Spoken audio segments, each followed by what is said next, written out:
ಕುಕ್ಕರ್ಗೆ 4 spoon oil, ಆಮೇಲೆ pulao item ಹಾಕ್ಕೊಂಡು ಫ್ರೈ ಮಾಡಬೇಕು. ಫ್ರೈ ಆಯ್ತಿದ್ದಂಗೆ ಒಂದು 7-8 ಹಸಿಮೆಣ್ಸಿನ್ಕಾಯಿ, ಖಾರಕ್ಕೆ ಎಷ್ಟು ಬೇಕೋ ಅಷ್ಟು, 1 ಗೆಡ್ಡೆ ಅಷ್ಟು ಈರುಳ್ಳಿ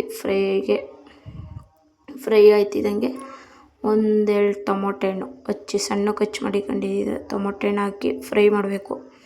ಫ್ರೈ ಆಯ್ತಿದ್ದಂಗೆ ರುಚಿಗೆ ತಕ್ಕಷ್ಟು ಒಂಚೂರು ಉಪ್ಪು ಹಾಕಿ ಮಿಕ್ಸ್ ಮಾಡಿ, ಶುಂಠಿ ಬೆಳ್ಳುಳ್ಳಿ ಪೇಸ್ಟು 2 ಸ್ಪೂನಷ್ಟು ಹಾಕಿ ಹಸಿ ಸ್ಮೆಲ್ ಹೋಯ್ತಿದ್ದಂಗೆ ರುಬ್ಬಿರೋ ಮಸಾಲೆ, ಕೊತ್ತಂಬರಿ ಸೊಪ್ಪು, ಪುದೀನ, ಚಕ್ಕೆ, ಲವಂಗ ರುಬ್ಬಿರೋ ಮಸಾಲೆ ಹಾಕ್ಕೊಂಡು ಅದು ಹಸಿ ಸ್ಮೆಲ್ ಹೋಯ್ತಿದ್ದಂಗೆ 1.5 ಸ್ಪೂನು ಅರಿಶಿನ ಹಾಕಬೇಕು.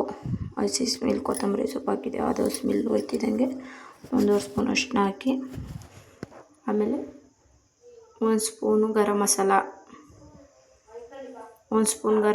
ಹಾಕಿ, 1 ಸ್ಪೂನ್ ಗರಂ ಮಸಾಲ ಹಾಕ್ತಿದ್ದಂಗೆ ಫ್ರೈ ಮಾಡ್ತಾ, ಅದು ಹಸಿ ಸ್ಮೆಲ್ ಹೋಯ್ತಿದ್ದಂಗೆ ಎಣ್ಣೆ ಆಯಿಲೆಲ್ಲ ಮೇಲೆ ಬಿಟ್ಕೊಂಡಂಗೆ ತೊಳೆದಿಟ್ಕೊಂಡಿರೋ ಚಿಕನ್ನು,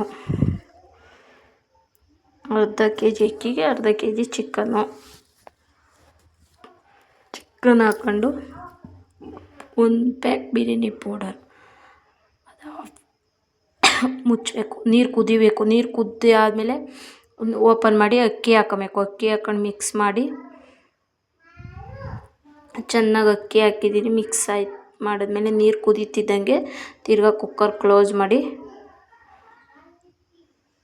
1 ವಿಶಿಲ್ ಕೂಗಿದ್ಮೇಲೆ ಓಪನ್ ಮಾಡಬೇಕು. ಓಪನ್ ಮಾಡಿಬಿಟ್ಟು ಮಿಕ್ಸ್ ಮಾಡಿದ್ರೆ ಚಿಕನ್ ಬಿರಿಯಾನಿ ರೆಡಿ. ಸಿಂಪಲ್.